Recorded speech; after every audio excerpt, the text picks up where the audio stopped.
तो कैसे हो बेटे लोगों, सब बढ़िया। सॉरी बेटे लोगों, कल डाल नहीं पाया third part of example series का। तो आज हम लोग चालू करते हैं बेटा third part of example series.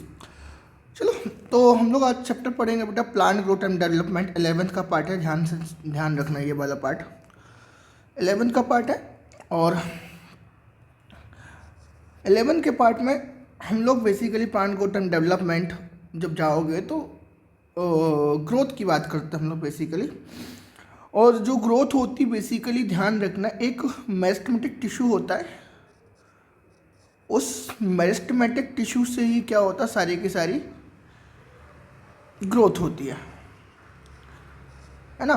तो चलो हम लोग चलते हैं। जैसे अगर हम लोग बात करें तो नेम ऑफ टॉपिक है तुम्हारे पास प्लांट ग्रोथ एंड डेवलपमेंट। तो हम लोग एक एक करके याद करते हैं। तो प्राइमरी मेरिस्टेम क्या होते हैं, देखो प्राइमरी मेरिस्टेम तुमको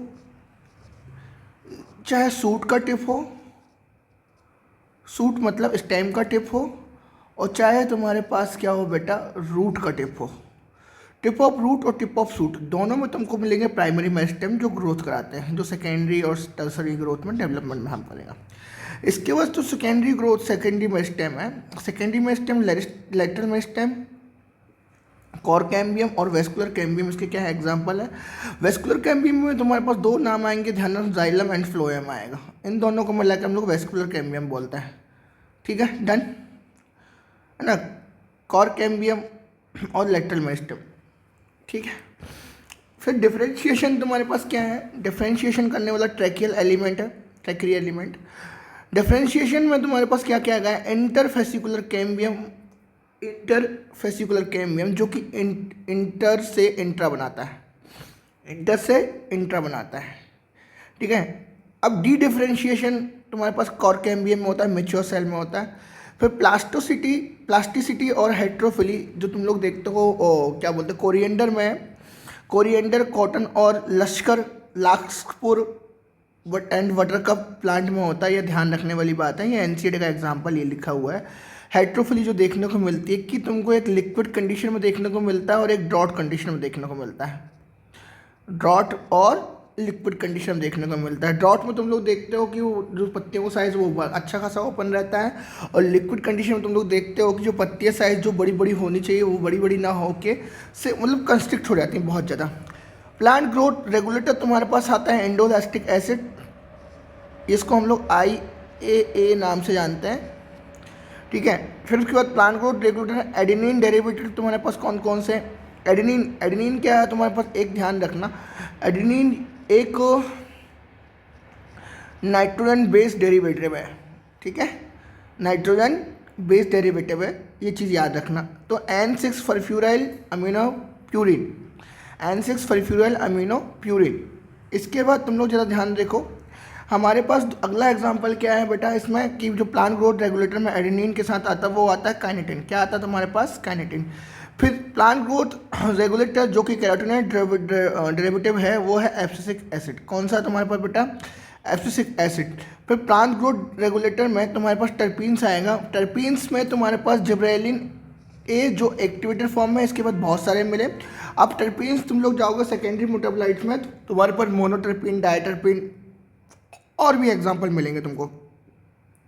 प्लांट ग्रोथ रेगुलेटर में तुम्हारे पास एथाइलिन एक ऐसा है जो, एथाइलिन ही एक ऐसा है जो गैसियस फॉर्म में मिलता है और जिसको हम लोग बेटा राइपनिंग करने में, पकाने में यूज़ करते हैं, और ये एब्सिसिक जो है इनिबिशन करने में काम आता है, ठीक है।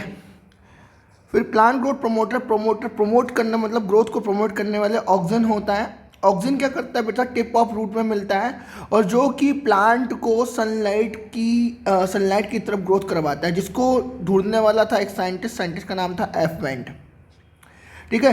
जिब्रेलिन क्या कराता है बेटा, रोसेट प्लांट में ग्रोथ करवाता है। रोसेट प्लांट लाइक तुम उनको अगर मैं बताऊं जैसे कैबेज में क्या होती है, इसका जो स्टेम वो छोटा होता है, बट क्या करते हैं इसको डालने पर ये रोसेट प्लांट में ग्रोथ करा देता है, ठीक है। साइटोकाइनिन ये भी सूट और रूट की ग्रोथ के लिए काम आता है। इसके बाद तुम्हारे पास इनिबिटर, देखो मैंने बताया था कि अभी एब्सिसिक क्या है, एक इनिबिटर है, और एथाइलिन भी एक इनिबिटर की तरह काम करता है।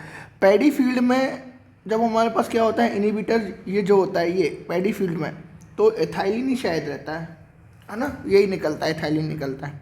ऑक्सिन्स को बताने वाला F1 आ गया, जिब्रेलिन को बताने वाला कुरोसावा आ गया, और साइटोकिन को बताने वाला एफ स्कूक आ गया, और एथाइलिन को बताने वाला HS कॉसिन्स आ गया। हमारे पास बेसिकली FW बैंड, कुरोसावा और स्कूक ये सारे के सारे NCERT में हैं, और HS कॉसिन ये NCERT में शायद नहीं है, ये नहीं है NCERT में, तो रटने की जरूरत नहीं है आपको, ठीक है।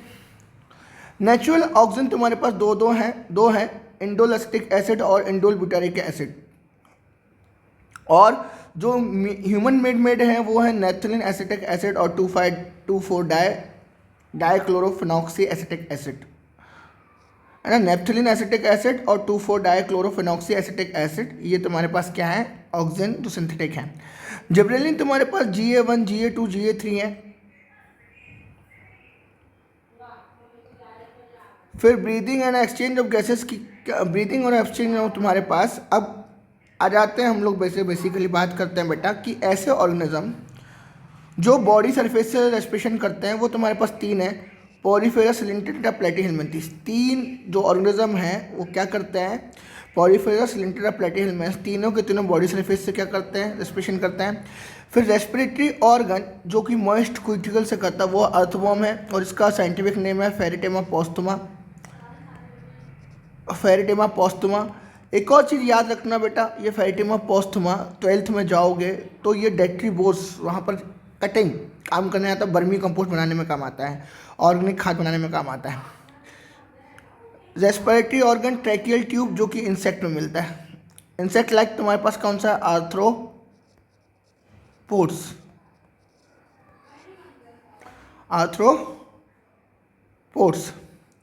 Respiratory organ specialise vascularise structure जो तुमको मिलता है एक्वेटिक, आर्थ्रोपोड और मोलस्का में मिलता है।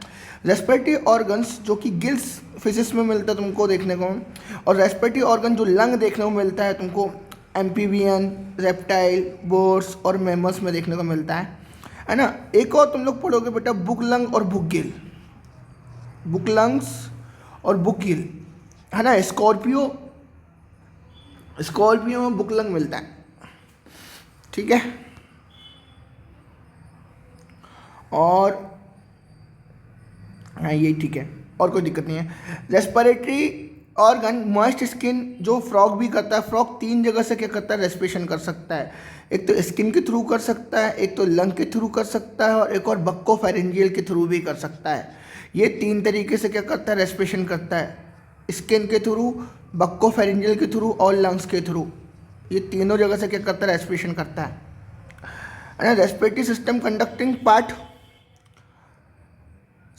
पार्ट तुम्हारे पास एक्सटर्नल लेयर्स, बेसिकली बाहर देखो ये नोज़ है, नोज़ के बाहर तरफ एक्सटर्नल लेयर्स, फिर नेजोफेरेंस अंदर की तरफ छेद होते हैं, उसको नेजोफेरेंस इंटरनल लेयर आएगा वहाँ पर, और वहीं पर तुम्हारे पास क्या होती हैं, रिसेप्टर प्रेजेंट होते हैं जो कि स्मॉल ऑडिटरी को स्मेल करते हैं, और प्लस टेम्परेचर को कंट्रोल करने के लिए वहाँ पर रिसेप्टर प्रेजेंट होता है, ठीक है। फिर लैरिंग्स आएगा, लैरिंग्स क्या है, लैरिंग्स वॉइस बॉक्स है, लैरिंग्स क्या है बेटा, वॉइस बॉक्स है ह्यूमंस में। और अगर मैं बात करूँ ऐसे ही बर्ड्स की बात करूँ तो बर्ड्स में सायरिंग्स होता है, बर्ड्स में क्या होता है, सायरिंग्स, बर्ड्स में क्या होता है, SY, ठीक है, बर्ड्स में क्या होता है, सायरिंग्स होता है। और अगर ह्यूमन की बात करोगे तो ह्यूमन में क्या होता है, लैरिंग्स होता है। और इसी लैरिंग्स में अगर इन्फेक्शन हो जाए तो उसको लैरिंजाइटिस बोलते हैं, बैक्टीरियल इन्फेक्शन। फिर ट्रैकिया डिवाइड होता है 2 पार्ट में बेटा, प्राइमरी ब्रोंकाई, प्राइमरी ब्रोंकाई से सेकेंडरी ब्रोंकाई, सेकेंडरी से टर्सरी ब्रोंकाई, और टर्सरी ब्रोंकाई से तुम्हारे पास एक हिस्सा आता है बेटा कहाँ पर, एल्वुलाई के पास। जो एल्वुलाई जो बेसिकली होते हैं ये कितने होते हैं, 500 मिलियन और 300 to 500 मिलियंस होते हैं, 300 to 500 मिलियन एग्जैक्ट डेटा है। और अगर CT में जाओगे तो इसका डेटा 700 मिलियंस लिखा हुआ है, ठीक है ना। और एल्वुलाई में ही जो गैस का एक्सचेंज होता है by the help of diffusion के द्वारा होता है, by the help of diffusion. और यहाँ पर एक कंडीशन लगती है हेल्डेन, जब हेल्डेन कंडीशन लगती है तभी ये डिफ्यूजन होकर गैस क्या आता है बेटा, ब्लड कैपिलरीज में आता है, अदरवाइज हेल्डन इफेक्ट नहीं लेगा तो कभी भी ये पॉसिबिलिटीज नहीं होगी कि गैस एल्वुलाई से यहाँ पर आ जाए।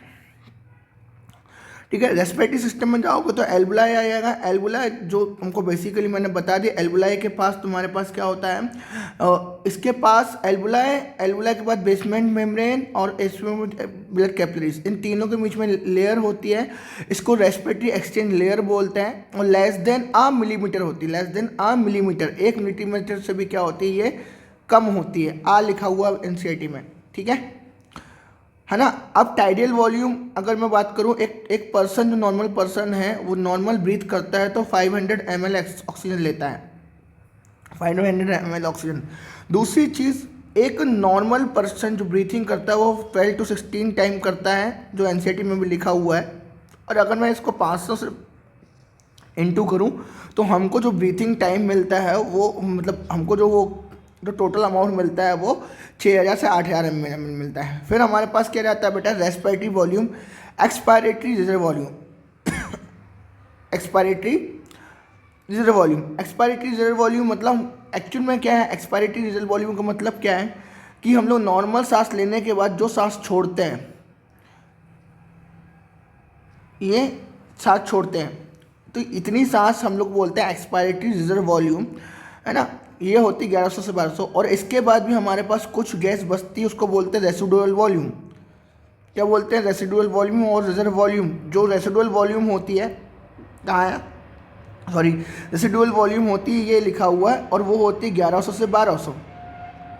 और याद रखो हम लोग क्या करते हैं कि जब वो फोर्सफुली गैस लेते हैं ऊपर से, नॉर्मल तो हम लोग 500 लेते हैं, पर फोर्सफुली हम लोग ऐसा करते हैं, तो इसको हम लोग बोलते हैं IRV, इंस्पायरेटरी रिजर्व वॉल्यूम। और जो तुम्हारे पास आता है 2500 से 3000, कितना आता है, 2500 से 3000। ठीक है, कोई दिक्कत बेटा इसमें किसी को, ठीक है ना। और एक और तुम्हारे पास कैपेसिटीज आती, वो आती EC आता है तुम्हारे पास, अगर इसमें लिखा हो तो ठीक है। एक तुम्हारे पास क्या आता है, EC आता है, एक्सपायरेटरी कैपेसिटी आएगा, एक तुम्हारे पास विटाइल कैपेसिटी आएगा, एक तुम्हारे पास टोटल लंग कैपेसिटी आएगा। ध्यान रखना ये 3 टर्म भी तुम्हारे पास आता है, क्या क्या, एक्सपायरेटरी कैपेसिटी, विटाइल कैपेसिटी और total lung capacity. Total lung capacity में तुम्हारे पास क्या क्या है, IRB है प्लस ERB है ना, प्लस तुम्हारे पास TB है और प्लस तुम्हारे पास RB है। ये टोटल तुम्हारे पास क्या हो जाता है, लंग कैपेसिटी हो जाता है। EC में तुम्हारे पास क्या हो जाता है बेटा, EC में तुम्हारे पास ERB प्लस TB हो जाता है, दैट इज कॉल्ड EC, है ना। एक और तुम्हारे पास आता है IC में तुम्हारे पास क्या हो जाता है, IRB प्लस TB हो जाता है। ठीक है, एक्सपायरेटरी कैपेसिटी बोलते हैं उसको, है ना। ये चीज़ याद रख लेना। और विटाइल कैपेसिटी क्या है तुम्हारे पास बेटा, रेसिडुअल वॉल्यूम को छोड़ के IRB plus TB plus ERB, ये सब चीज़ें मिला के तुम्हारे पास क्या आता है, विटाइल कैपेसिटी आता है टोटल। ठीक है, देन अब तुम्हारे पास आता है बेटा टिश्यू में पार्शियल प्रेशर। देखो टिश्यू में तुम्हारे पास जो पार्शियल प्रेशर जो ऑक्सीजन का रहना चाहिए वो कम रहना चाहिए, क्योंकि जो गैस ट्रेवल करती है हायर से लोअर करेगी। जब क्या होता है कि सिस्टमेटिक आर्टरी में तुम्हारे पास ब्लड का ऑक्सीजन का जो प्रेशर, ऑक्सीजनेटेड ब्लड रहेगा उसका परसेंटेज रहता है 95, कितना 95, तभी वो हायर से लोअर में जा पाएगी, ध्यान रखना। ठीक है, पार्शियल प्रेशर में ऑक्सीजन टिश्यू। फिर partial pressure of oxygen in atmospheric air में कितनी होती है, 159 होती है, और वो जब जैसे ही लंग में आ जाती है 104 हो जाती है, और जैसे ही वो तुम्हारे पास ब्लड कैपिलरी में आती है उसका घट के कितना होता था, 95 हो जाता है। ध्यान रखना एक चीज़, 159, 104 और 95, ध्यान रखो ये 95, ठीक है ना। और ध्यान रखना एक और चीज़ कि सिस्टमेटिक आर्टरी में 95 हमको क्या चाहिए, प्रेशर चाहिए, और ऑक्सीजन का चाहिए, PO2 का चाहिए, और CO2 का हम लोग को चाहिए 40, तभी तो टिश्यू में जो CO2 45 बनेगा, तभी तो वो इसमें ट्रेवल करेगा, तभी वो ट्रेवल नहीं करेगा। और ये दोनों डिपेंड करते हैं हेल्डन इफेक्ट और यहाँ पर हेल्डन इफेक्ट नहीं आएगा। अगर टिश्यू की बात करूँगा मैं, तो टिश्यू में तुमको मिलेगा राइट साइड शिफ्टेड कर्व मिलेगा बेटा, और राइट साइड शिफ्टेड कर्व में तुम्हारे पास मिलता है बोहर्स इफेक्ट। कौन सा इफेक्ट मिलता है? Bohr's effect. और लेफ्ट साइड जाओगे तो लेफ्ट साइड तुमको देखने को मिलता है कौन सा बेटा? हेल्डन इफेक्ट। कौन सा मिलता है तुमको? हेल्डन इफेक्ट, ठीक है। अगर राइट साइड जाओगे तो टेम्परेचर बहुत ज़्यादा होता है, H49 बढ़ता है तो pH का अमाउंट कम हो जाता है, ठीक है। और राइट साइड के लिए हमारे पास क्या होता है? ऑक्सीजन का अमाउंट कम होता है, CO2 का अमाउंट ज़्यादा हो जाता है। इतनी बात याद रख लेना राइट साइड कर्व में। पार्शियल प्रेशर ऑफ ऑक्सीजन एल्वुला कितना होता है? 104। पार्शियल प्रेशर ऑफ ऑक्सीजन कितना हो जाता है? 40। किसमें बेटा? तुम्हारे पास डीऑक्सीजनेटेड ब्लड में, है ना। Partial pressure of oxygenated blood में, पार्शियल प्रेशर ऑक्सीजन ब्लड 95 बता चुका हूँ। Partial pressure of carbon dioxide इन क्या बोलते हैं टिश्यू में 45 हो जाता है, सही बात है। Partial pressure of carbon dioxide in atmosphere 0.3% है। और देखो ये कंट्रोवर्शियल भी है, एक जगह 0.3 लिखा है, एक पॉइंट 0.03% लिखा है NCERT में, देख लेना। बायोमोलिक्यूल में जाओगे तो कुछ और लिखा हुआ है ना। इसके बाद तुम्हारे पास क्या है? Partial pressure of carbon dioxide 40 mmHg एनवोला में होना चाहिए, है ना। हाँ सही बात है। But partial pressure of carbon dioxide in deoxygenated blood 45 होना चाहिए, ठीक है। और पार्शियल प्रेशर ऑफ और कार्बन डाइऑक्साइड ऑक्सीजनेटेड ब्लड में कितना होना चाहिए? 40 होना चाहिए। अब तुम्हारे पास जो प्लाज्मा प्रोटीन होते हैं वो 3 होते हैं, फाइब्रिनोजन, ग्लोबुलिन और एल्बुमिन। ध्यान रखना, जो फाइब्रिनोजन होते हैं वो फाइब्रिनोजन क्लॉटिंग में हेल्प कराते हैं, चाहे वो स्पर्म हो और चाहे वो ब्लड का क्लॉट हो। ग्लोबुलिन जो होते हैं वो बेसिकली क्या होता है? डिफेंस मैकेनिज्म में काम कराता है। किस में बेटा? डिफेंस मैकेनिज्म में। इम्यूनोग्लोबिन जिनको बोलते हैं हम लोग, ग्लाइकोप्रोटीन। और एल्बुमिन जो होते हैं बेसिकली बेटा क्या करते हैं? ये तुम्हारे पास रेस्पिरेशन में ऊपर जो लिखा है ऑस्मोटिक प्रेशर कंट्रोल करते हैं, ऑस्मोटिक प्रेशर दे ध्यान रखना। और ऑस्मोटिक प्रेशर जो करते हैं वोमन्स कैप्सूल में मेंटेन करने का काम करते हैं, जो कि GFR तुम्हारे पास 125 आता है उसको मेंटेन करते हैं। ध्यान रखो एक और चीज़, ठीक है। फिर बाद फॉर्म्ड एलिमेंट में तुम्हारे पास जितनी भी सेल्स है सारी की सारी आती है। कौन कौन सी आती है? 3 आती हैं, इरिथ्रोसाइट, ल्यूकोसाइट और थ्रोम्बोसाइट। इरिथ्रोसाइट, ल्यूकोसाइट और थ्रोम्बोसाइट। इरिथ्रोसाइट को हम लोग क्या बोलते हैं बेटा? Erythrocyte red blood cell, leucocyte WB white blood cell, और थ्रोम्बोसाइट तुम्हारे पास आता है तुम्हारे पास प्लेटलेट। ध्यान रखना RBC में तुम्हारे पास क्या होता है? न्यूक्लियस नहीं होता है। RBC में तुम्हारे पास न्यूक्लियस नहीं होता, मैच्योर RBC न्यूक्लियस नहीं होता है ना। ल्यूकोसाइट्स जो होते हैं तुम्हारे पास, इनके पास सभी के पास ग्रेन्यूल्स होते हैं, इसलिए सभी के पास नहीं होते, 2 टाइप के होते हैं, एक ग्रेन्युलोसाइट होते हैं और ग्रेन्युलोसाइट होते हैं। अगर एक ग्रेन्यूल की बात करोगे तो तुम्हारे पास M और L होते हैं, और ग्रेन्यूल्स की बात करोगे तो तुम्हारे पास BEN बेन होता है। बेन के पास तुम्हारे पास क्या होता है? बेसोफिल, इओसिनोफिल और न्यूट्रोफिल, ये तुम्हारे पास क्या होते हैं? इनके पास ग्रेन्यूल्स देखने को मिलते हैं। और एक और चीज़ याद रखना, इन सबको हम लोग बेटा डाई के बेस पे, कलर के बेस पे क्या कर लेते हैं? इनको डिफ्रेंशिएट कर देते हैं, ठीक है। यहाँ पर एक और चीज़ है कि न्यूट्रोफिल और मोनोसाइट दोनों के दोनों जो काम करते हैं वो मैक्रोफेज की तरह काम करते हैं, न्यूट्रोफिल और मोनोसाइट। लिम्फोसाइट जो काम करता है बेटा वो डिफेंस मैकेनिज्म में काम करता है, और जो थ्रोम्बोसाइट है वो क्लॉटिंग में हेल्प करता है। किस में हेल्प करता है? क्लॉटिंग में हेल्प करता है। एक और चीज़ याद रखना कि जो इओसिनोफिल है और जो बेसोफिल है ये एलर्जी में काम करते हैं। कहाँ काम करते हैं? एलर्जी में। कहाँ काम करते हैं? एलर्जी में। बेसोफिल का दूसरा नाम है मास्ट सेल। क्या नाम है? Mast cell. याद रखना, जब ये लंग्स में है तो बेसोफिल, और जब ये टिश्यू में है तो मास्ट सेल। ये कुछ हार्मोन निकालते हैं बेटा, तुम्हारे पास वहाँ पर देख देना, वहाँ पर जो हार्मोन है हेपेरिन नाम लिखा होगा, वहाँ पर हेपेरिन नाम लिखा है। हेपेरिन के बाद हिस्टामाइन लिखा है और सेरोटोनिन लिखा है। 3 हार्मोन ये निकालते हैं, यहाँ पर याद रखना बेसोफिल, ठीक है। फिर ल्यूकोसाइट तुम्हारे पास एक ग्रेन्युलोसाइट, मोनोसाइट और लिम्फोसाइट मैंने बता दिया अभी तुम लोगों को, ठीक।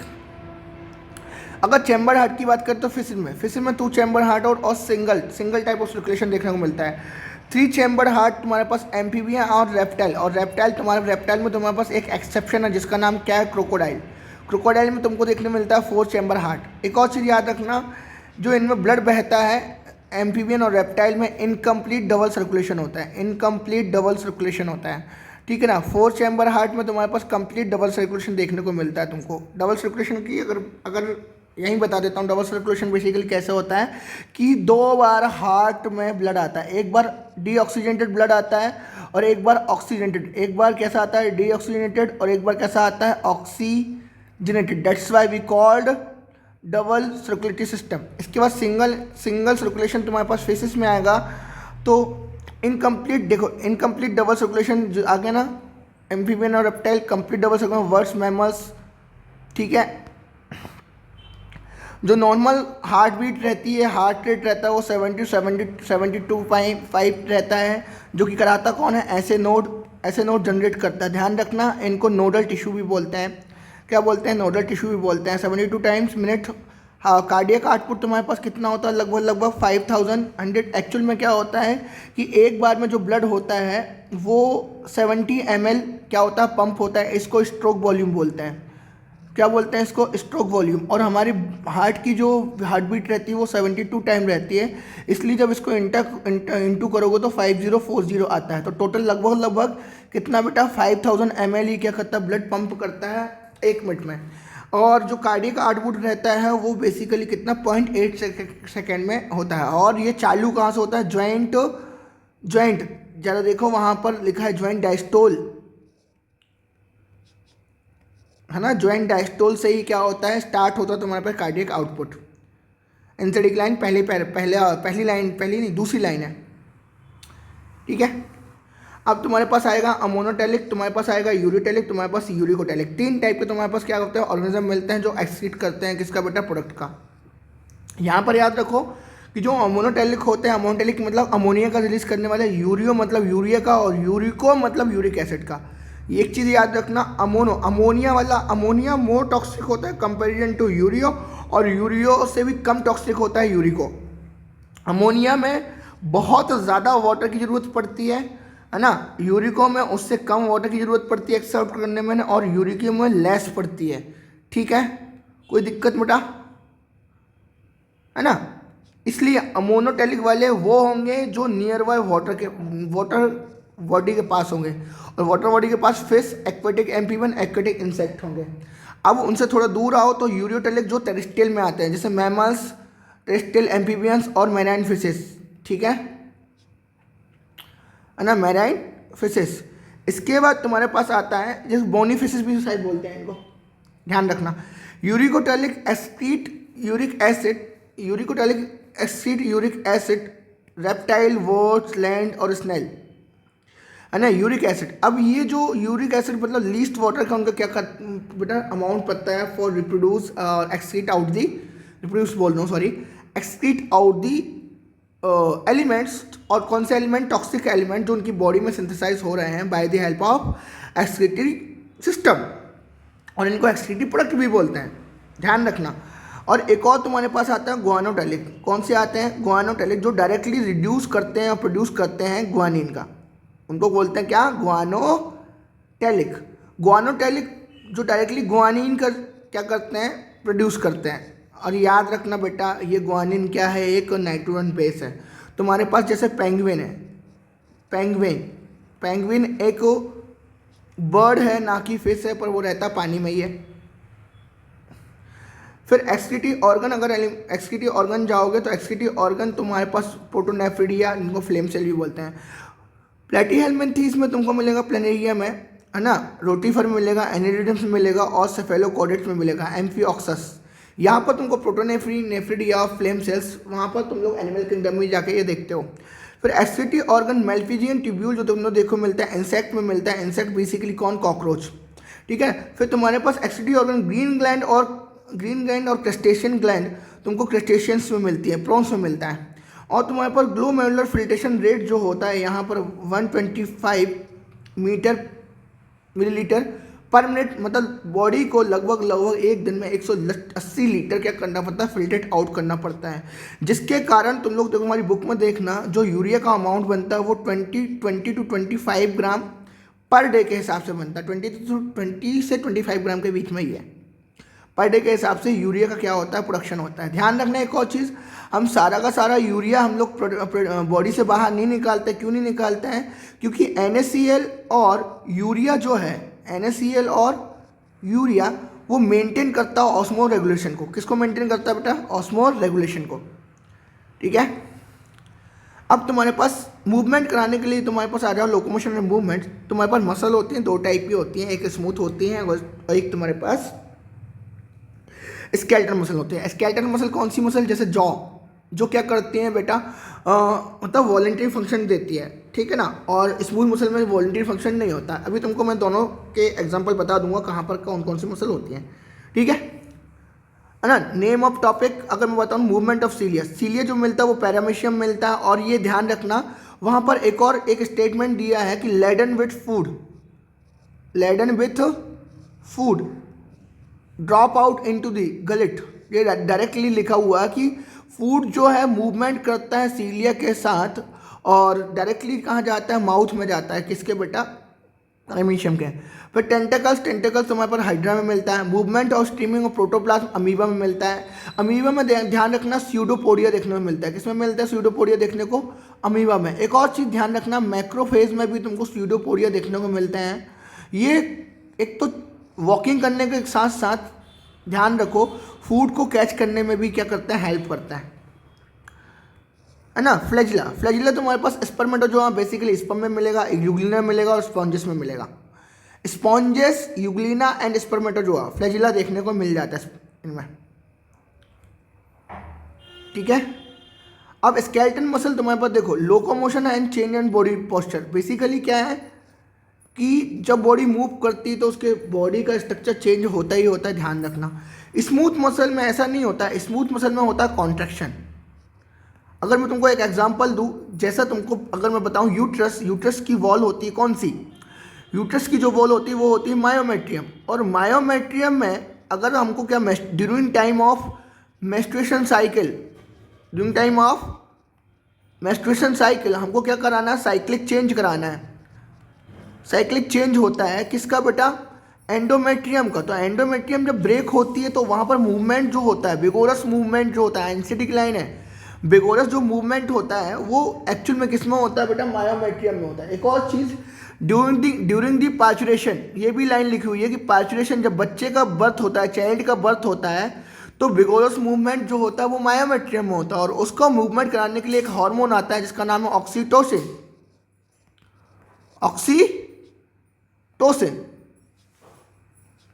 चलो बढ़िया काम है। Locomotion, change in the body posture. अब स्मूथ मसल तुमको बता दिया। अब smooth muscle transport of food through the digestive tract, transport of the gamete through the gentle tract. Axial skeleton system, देखो एक्सियल स्केलेटन सिस्टम में तुम्हारे पास school आता है, तुम्हारे पास रिब्स आती है, रिब्स के बाद रिब्स में एक और स्टर्नम होता है और तुम्हारे पास रिब्स के पीछे वर्टिब्रल कॉलम होती है, ठीक है ना। तो स्कल में तुम्हारे पास टोटल 8 बोन होती हैं, है ना। स्कल में अच्छा ब्रेन टोटल तुम्हारे पास 22 बोन होती है। 20 बोन में जैसे 8 क्रेनियम, 8 स्केलेटन में होती है और तुम्हारे पास 14 तुम्हारे पास फेशियल में होती है, ठीक है। यहाँ पर स्कल बोन। और अभी अभी एक अमेंडमेंट आया था, अमेंडमेंट में ये चेंज हुआ अगले साल के लिए कि जो हायोइड बोन है वो भी स्कल में अब ऐड कर दी जाएगी, जो यू शेप की तुम्हारे पास कहाँ पर होती है, माउथ में होती है। फिर इसके बाद आएगा ईयर ऑसिकल। ईयर ऑसिकल कान में होती है 3, MIS, मिस मेलाइटस, मिलियस इंकस स्टपीस। फिर वर्टिब्रल तुम्हारे पास होते हैं, सर्वाइकल में 7 होते हैं, फिर थोरेसिक में तुम्हारे पास 12 होते हैं, लंबर तुम्हारे पास 5 होते हैं, सैक्रल 1 होता है, कॉक्सिक 1 होता है। सैक्रल 5 बोन के फ्यूज होने से बनता है, कॉक्सिक 4 बोन के फ्यूज होने से बनता है, ध्यान रखना, ठीक है। रिब्स जो होता है 12 पेयर होते हैं। रिब्स क्या होते हैं, 12 पेयर, जिसमें 1 to 7 तुम्हारे पास ट्रू होते हैं, है ना। 1 2 तुम्हारे पास क्या होते हैं, ट्रू होते हैं। 8 9 10 तुम्हारे पास कैसे होते हैं, फॉल्स होते हैं। और 11 12 तुम्हारे पास कैसे होते हैं, फ्लोटिंग रिब्स होते हैं। इसके बाद अपर लिम तुम्हारे पास, अपर लिम की अगर बात करोगे तो 30 बोन होती हैं, 8 कार्पल होता है, 5 मेटाकार्पल होता है, 14 फाइलेंजेस होते हैं, ठीक है ना। ऐसे तुम्हारे पर लोअर लिम में बात करोगे, वहाँ पर क्या होता है, यहाँ पर हाथ में 8 कार्पल होते हैं, वहाँ पर 7 कार्पल होते हैं बस। और मेटाकार्पल की जगह मेटाटार्सल हो जाता है, वो मेटाटार्सल, कार्पल नहीं होता, मेटाटार्सल होता है, ठीक है ना। एक पटेला और 14 फाइलेंजेस होते हैं। बेसिकली देखो, अगर मैं हाथ की बोन का नाम बताऊँ तुमको तो याद रखना, पहले हमारे पास आता है ह्यूमरस, फिर रेडियस, अल्ना, फिर मेटाटार्सल, फिर तुम्हारे मेटाटार्सल, मेटाकार्पल और फिर कार्पल, ठीक है, सॉरी, पहले ह्यूमरस, ह्यूमरस के बाद रेडियस, फिर अल्ना, फिर तुम्हारे पास आता है कार्पल, फिर मेटाकार्पल, फिर फाइलेंजिस आता है। ठीक है ना। जैसे देखो ये तुम्हारे पास ह्यूमरस, फिर रेडियस और अल्ना, फिर कार्पल 8 होती हैं, फिर मेटाकार्पल तुम्हारे पास 5 होते हैं, एंड देन तुम्हारे पास फाइलेंजिस आते हैं। ये तुम्हारे पास एक सीक्वेंस देखने को मिलता है। और यही सीक्वेंस तुमको मॉडिफिकेशन जब तुम लोग पढ़ोगे किसका बेटा, वहाँ पर डाइवर्जेंट और कन्वर्जेंट 12th में जाके पढ़ोगे तो एवोल्यूशन में देखना तुमको यहीं पर इसका एक एग्जाम्पल लिखा होगा। फिर तुम्हारे पास आते हैं पेक्टोरल गर्डल, पेक्टोरल गर्डल, क्लैपिकल और स्क्रोपुला। हाँ ना, पेल्विक गर्डल तुम्हारे पास हिप बोन को बोलते हैं, है ना। ठीक है, क्लैविकल और स्क्रोपुला और हिप बोन, ये एक्चुअल में तुम्हारे पास 2-2 करके 4 बनती हैं और एक ही रहता है, 2 रहती हैं। तो यहाँ 4 रहती हैं, यहाँ 2 रहती हैं, टोटल बनती हैं 6, इसलिए तुम्हारे पास 206 हड्डियाँ देखने को मिलती हैं। ठीक है ना। अब तुम्हारे पास अपेंडिकुलर स्केलेटन आ गया। अपेंडिकुलर स्केलेटन में तुम्हारे पास क्या आता है, लिम्ब बोन आता है, पेल्विक गर्डल आता है, पेल्विक पेक्टोरल बोन। गर्डल मतलब तुम्हारे पास ध्यान रखना ये हिप बोन, कूल्हे की बोन बोलते हैं, पैर वाली जो जहाँ से पैंट ड्रोन करता है। ठीक है, और इसके बाद तुम्हारे पास पेक्टोरल गर्डल आ जाता है, तुम्हारे पास हैंड वाला आ जाता है, और लिम्ब बोन आ जाती है तुम्हारे पास। लिम्ब बोन मैंने तुमको बताया humerus, radius, ulna, carpal, metacarpal, and then तुम्हारे पास फाइलेंजिस आता है। ठीक है, अब तुम्हारे पास एक और चीज़ ध्यान रखो कि जो हम लोग पढ़ते हैं क्या कि हमारे पास ज्वाइंट आते हैं। ज्वाइंट मोस्ट इंपॉर्टेंट पार्ट है, तुम्हारे पास ध्यान रखना बेटा, मोस्ट इंपॉर्टेंट पार्ट है। ज्वाइंट से क्वेश्चन कई बार तुमको देखने को मिलते हैं। तो ज्वाइंट्स में अगर बात करोगे तो फाइब्रस ज्वाइंट जो कि तुम्हारे पास टूटते नहीं है, जिसमें मूवमेंट नहीं होता, वो मिलता है हेड में। कहाँ मिलता है, हेड में, और बेसिकली हिप बोन में ही देखने को मिलता है। फिर कार्टिलेजिनस जॉइंट जो होता है बेटा, जिसमें एडजेसेंट वर्टिब्रा के बीच में देखने को मिलता है कार्टिलेजिनस बोन, इंटरवर्टिब्रल डिस्क बोलते हैं उसको। साइनोवियल जॉइंट जो होता है ball and socket joint between the humerus scapula के बीच में मिलता है। बॉल एंड सॉकेट जॉइंट जो कि तुम्हारे पास आसानी से घूम जाता है। देखो याद रखना एक और चीज़, जो हैंड में मिलता है वहाँ पर क्या होता है, एक क्या बोलते हैं, छेद होता है, कैविटी होती है, उसको बोलते हैं एक्रोमियन, है ना। और एक में ग्लिनोइड कैविटी होती है ना। ठीक है, एक में एक्रोमियन मिलता है और एक में ग्लिनोइड मिलता है, ध्यान रखना, ये दो चीज़ देख लेना। फिर तुम्हारे पास साइनोवियल जॉइंट फिर तुम्हारे पास साइनोवियल जॉइंट आता है बेटा। साइनोवियल जॉइंट देखो, हिंज जॉइंट जो मिलता है ये नी वाले में हिस्से में मिलता है, और हिंज जॉइंट को हम लोग बोलते हैं वन साइडेड मूवमेंट। क्या बोलते हैं उसको, वन साइडेड मूवमेंट बोलते हैं। फिर तुम्हारे पास एक पाइवोट जॉइंट मिलता है, जो फर्स्ट तुम्हारे पास वर्टिब्रा में देखने को मिलता है। किसमें बेटा, यहाँ पर वर्टिब्रा जाओगे, कहाँ पर, बैकबोन पहला जो रहता है उसको छोड़ के एटलस और एक्सिस बोलते हैं। और इसमें लेफ्ट टू राइट और front to back, left to right, front to back, यही मूवमेंट होता है। बस पूरी तरफ हम लोग क्या करते हैं बेटा, मूवमेंट नहीं कर पाते हैं, क्योंकि हमारा जो हेड होता है वो डायकॉन्डोलिक होता है।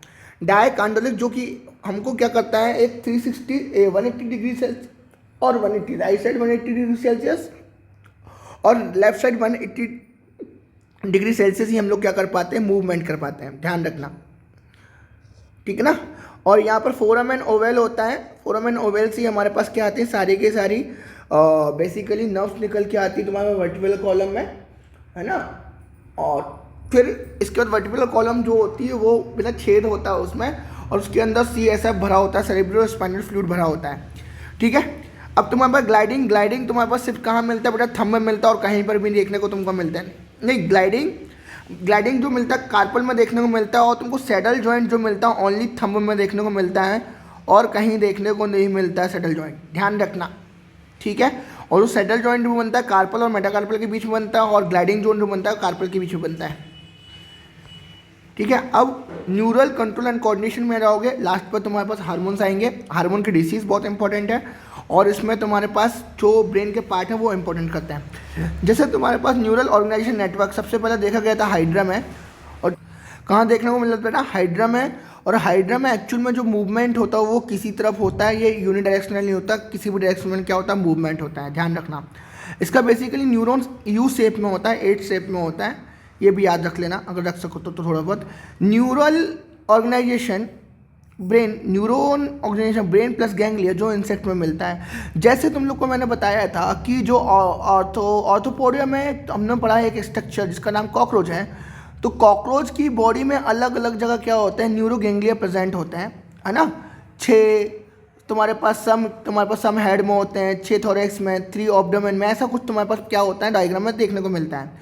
और एक और चीज़ 9 गैंग्लिया के बाद एक और चीज़ हम लोग देखते हैं कि जो कॉकरोच इंसेक्ट की बॉडी होती है वो कंट्रोल कौन करता है, न्यूरोग्लिया। तभी तो हम लोग क्या बोलते हैं कि अगर हम लोग कॉकरोच के सर को कट कर दें तो वो कट करने के बाद भी 7 डेज से ज़्यादा जिंदा रह सकते हैं, और अगर हम लोग क्या करें उसकी बॉडी को न्यूट्रिएंट देते रहें तो वो डेड भी नहीं होगा।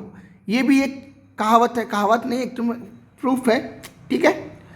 फिर तुम्हारे पास जो न्यूरॉन होता है वो यूनिपोलर एम्ब्रियोनिक स्टेज में देखने को मिलता है, बायपोलर तुम्हारे पास आई में देखने को मिला, रेटिना ऑफ आई में देखने को मिलेगा, मल्टीपोलर तुम्हारे पास सेरेब्रल कॉर्टेक्स में तुमको देखने को मिलता है। फिर तुम्हारे पास मेनिंजेस की 3 लेयर होती है, ड्यूरा मैटर, अरेक्नॉइड और पिया मैटर। PAD से याद रखना, PAD पैड, है ना, है ना, है ना, ठीक है। देखो अब एक और चीज़ इन सबड्यूरल और सबड्यूरल कैविटी भी होती है, अरेक्नॉइड कैविटी भी होती है, बहुत नीचे मिलती है देखने को। फोर ब्रेन, अब तुम्हारे पास forebrain, midbrain, hindbrain, है ना। ब्रेन के 3 पार्ट होते हैं बेटा, ब्रेन के 3 पार्ट होते हैं। अगर हम नर्वस सिस्टम की बात करें तो नर्वस सिस्टम 2 पार्ट में डिवाइड होता है, कौन कौन सा बेटा, जल्दी बताओ। सेंट्रल नर्वस सिस्टम और peripheral nervous system. Peripheral nervous system भी 2 पार्ट में डिवाइड होता है, कौन कौन सा, सोमैटिक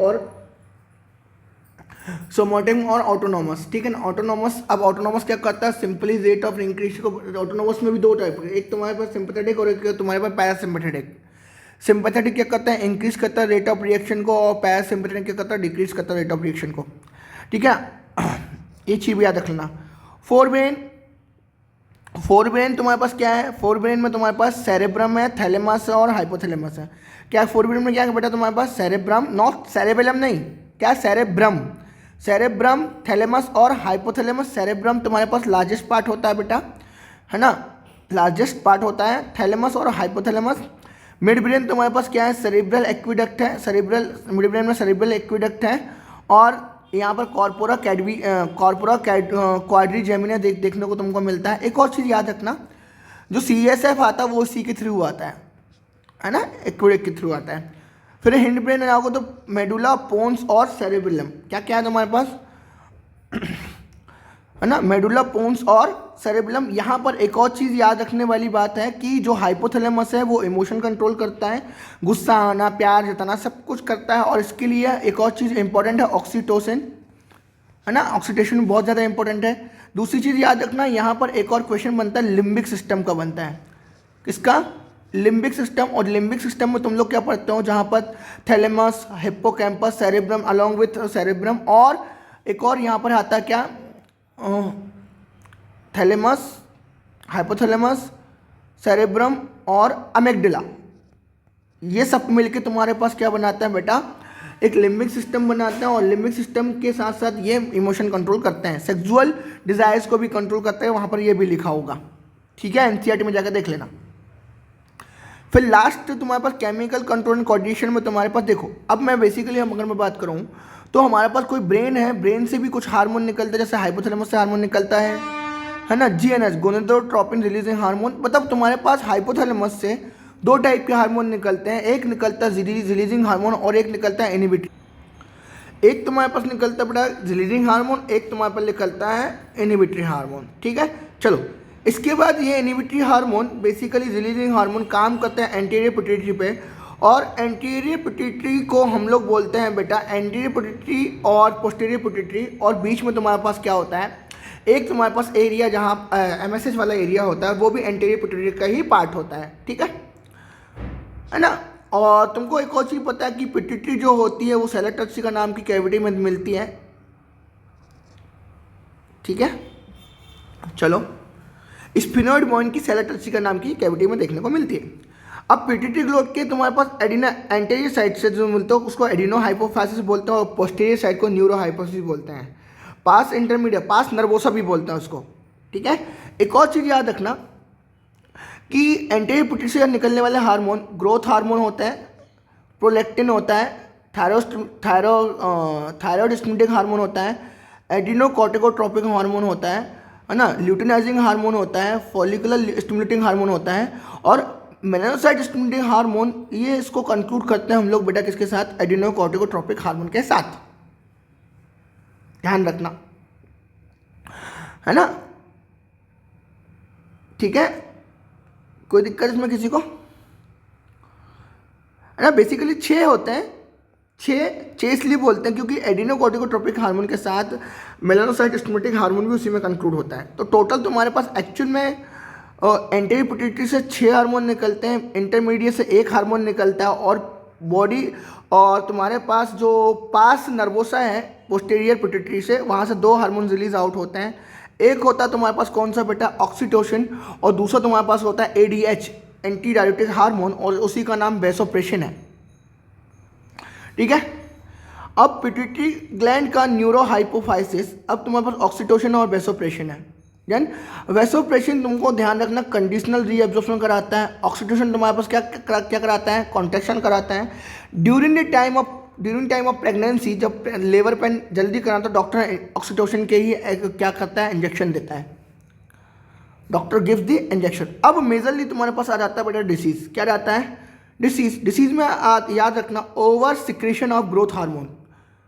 ग्रोथ हार्मोन अगर बढ़ेगा तो एक्रोमेगेली, है ना, ग्रोथ हार्मोन और बढ़ेगा तो तुम्हारे पास जाइजेंटिज्म। अब ये एक्रोमेगेली और जाइजेंटिज्म सिर्फ और सिर्फ एज के बीच का डिफरेंस है, सिर्फ और सिर्फ कब का बेटा, एज के बीच का डिफरेंस है।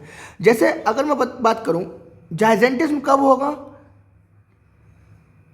जब secretion, under secretion of growth होगा बेसिकली, और एक्रोमेगली कब होगा, मिड ऑफ एज में। तुम्हारे पास गोनाडोट्रोपिक हार्मोन GnRH जो तुम्हारे पास 2 होते हैं, एक होता है FSH और एक होता है तुम्हारे पास LH। अगर under secretion of anti diuretic hormone रहे, ADH रहे, तो एक डिसीज होती है जिसका नाम डायबिटीज इंसिपिडस है। इसमें प्यास बहुत ज़्यादा लगती है, थर्स्ट, प्यास बहुत ज़्यादा देखने को मिलता है, यूरिन येलो कलर का हो जाता है। पीनियल ग्लैंड जो कि तुम्हारे पास ब्रेन में पीछे की तरफ होती है, मेलेटोनिन निकालती है। थायराइड ग्लैंड तुम्हारे पास क्या करती है, T3 और T4 निकालती है।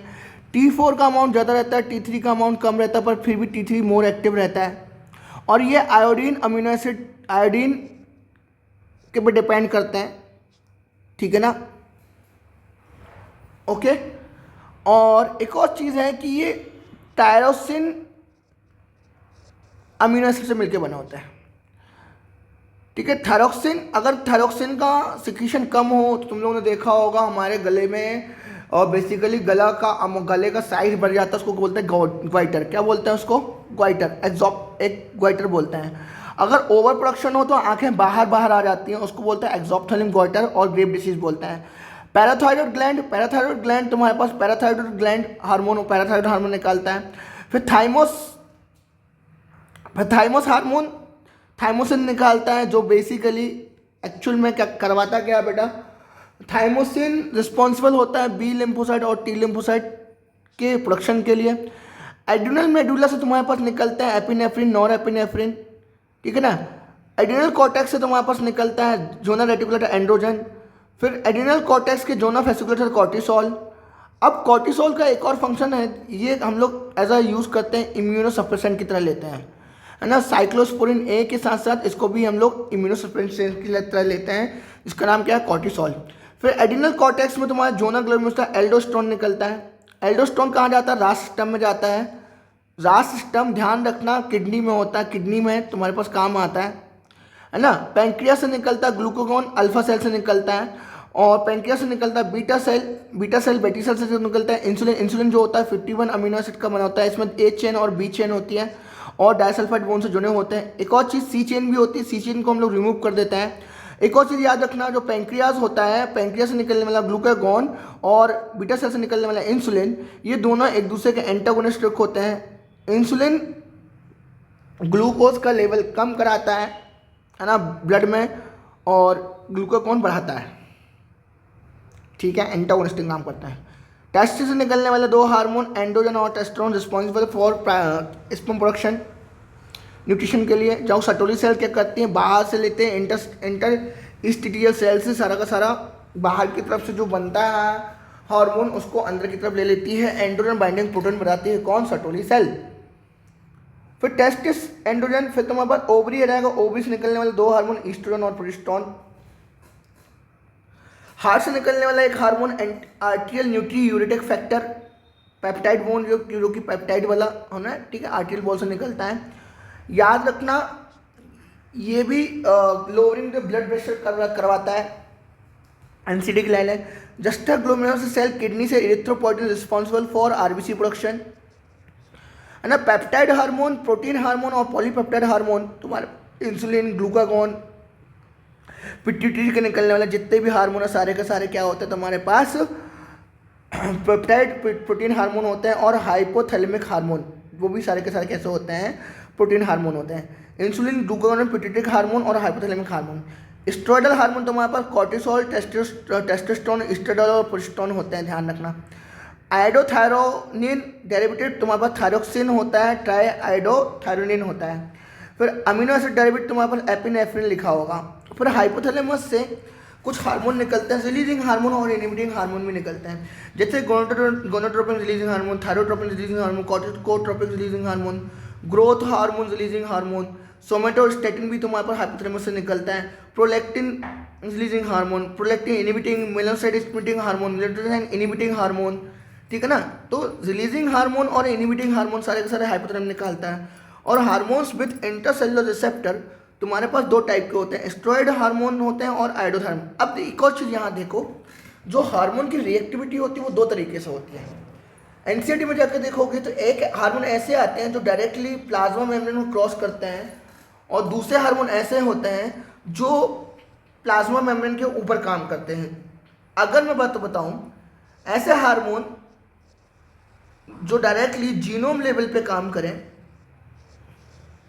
वो स्टेरॉयडल नेचर के होते हैं, और जो अगर मेम्ब्रेन लेवल पे काम करें वो प्रोटीन अमीनो एसिड लेवल के होते हैं। जरा ध्यान से बात सुन लेना। एक और चीज़ तुम्हारे पास पैराथायरॉयड हार्मोन पीटीएच और थायरोकैल्सिटोनिन हार्मोन, एक तुम्हारे पास क्या करता है, कैल्शियम को बढ़ाने का काम करता है और एक कैल्शियम को कम करने का काम करता है, ठीक है ना। ये तुम लोग देखना, पैराथायरॉयड हार्मोन शायद जो क्या करता है बोन में पैराथायरॉयड हार्मोन बोन में बेसिकली कैल्शियम को रिजॉर्प्शन कराता है, रिजॉर्प्शन, ठीक है, ये चीज़ याद रखना। और फाइनली हमारा क्या होता है, ये थर्ड पार्ट जो कि एग्जाम्पल सीरीज का है वो ख़त्म होता है 11th पूरा का पूरा बेटा। अब हम लोग कल से 12th सीरीज पे आएंगे, है ना। Thank you.